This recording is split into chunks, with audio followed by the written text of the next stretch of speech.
بسم اللہ الرحمن الرحیم الحمد للہ وکفی وسلام علی عبادہ الذین اصطفی اما بعد۔ JNK ایجوکیشنل بورڈ کی طرف سے منظور شدہ دروس اللغت العربیہ فار 11th کلاس جو ہے اس کا سبق آپ کی خدمت میں پیش ہے۔ تو آج جو ہمارا سبق ہے یہاں ایک دیکھ رہے ہیں، یہ نمبر 8 لکھا ہوا ہے یہاں، اور یہ المحن اور المحن میں آتی ہے عطار۔ المحن کے معنی آتے ہیں پیشی، تو عطار اور خیاط، نجار، بزاز اور خباز اور لبان اور بقال اور حداد اور دکانی، فاکہانی، ساعاتی۔ عطار المحن پیشے، عطار عطر فروش، خیاط درزی ٹیلر ماسٹر، اور نجار کے معنی آتے ہیں بڑھی اور ترکھان، اور بزاز کے معنی آتے ہیں کپڑا فروش، اور خباز کے معنی آتے ہیں نان بائی، روٹی بنانے والا، لبان دودھ فروش،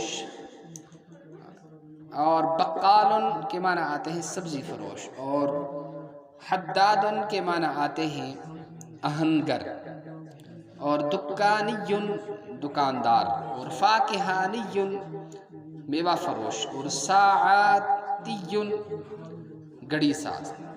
ساعاتی گڑی ساز، میں نے پہلے ساعاتی اس کو پڑھ دیا تھا، سوری، یہ فاکہانی ہے، اور ساعاتی یہ جو ہے گڑی ساز اس کا معنی۔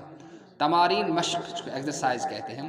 اقرأ الجمل، جملوں کو پڑھیے۔ ھذا، یہ کہتے ہیں کہ آپ ھذا بول کے کون کون سا لفظ اس کے ساتھ ملا سکتے ہیں۔ یہ ھذا مذکر قریب کے لیے آتا ہے، اس کو اسم اشارہ کہتے ہیں۔ تو یہ سارے جتنے لائیں گے وہ مذکر لائیں گے، چونکہ ان میں گولتا آخر میں نہیں ہے، لہٰذا یہ سب جتنے بھی الفاظ ہیں، جتنے بھی ورڈز آپ کو یہاں مل رہے ہیں، یہ سارے کے سارے جو ہے مذکر ہی ہیں۔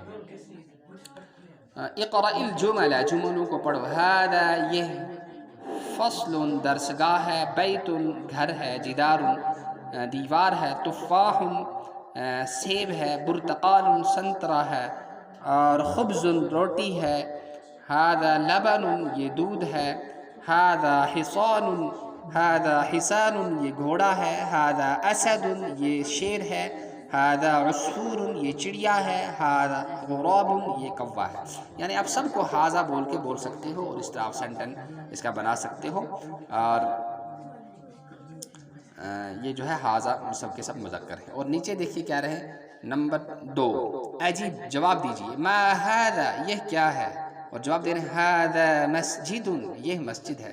اب جو ہے یہ جو خالی جگہ پڑی ہوئی ہے، یہ آپ کو خالی جگہ کے یہ نقطے نظر آ رہے ہیں، یہ کہتے ہیں اس میں سے آپ نیچے سے اٹھا کے کوئی بھی لفظ آپ لیں۔ ما ھذا، یہ کیا ہے؟ یہ سوال کر رہے ہیں، آپ جواب میں یہ بھی کہہ سکتے ہو ھذا بیت، یہ گھر ہے، ھذا باب، یہ دروازہ ہے، اور ھذا مفتاح، یہ چابی ہے، ھذا کرسی، یہ کرسی ہے، ھذا مکتب، یہ لائبریری ہے، یہ مکتب ہے، یہ کیا کہتے ہیں کتب خانہ ہے۔ آپ یہ سب اس کو ملا سکتے ہو۔ تو اس طرح آپ اس کو بار بار پڑھیے، اور اتنا بار بار پڑھیے کہ آپ کو بھی اسی طرح سے پڑھنا بھی آ جائے، اور اسی طرح سے آپ کو اس کا ترجمہ کرنا بھی آ جائے، کوئی کتاب دیکھنے کی آپ کو ضرورت نہ پڑے۔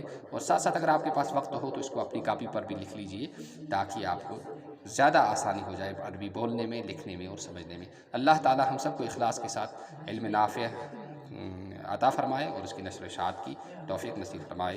سبحان اللہ وبحمدہ، سبحانک اللہم وبحمدک، ونشہد ان لا الہ الا انت، ونستغفرک ونتوب الیک۔ سبحان ربک رب العزۃ عما یصفون، وسلام علی المرسلین، والحمد للہ رب العالمین۔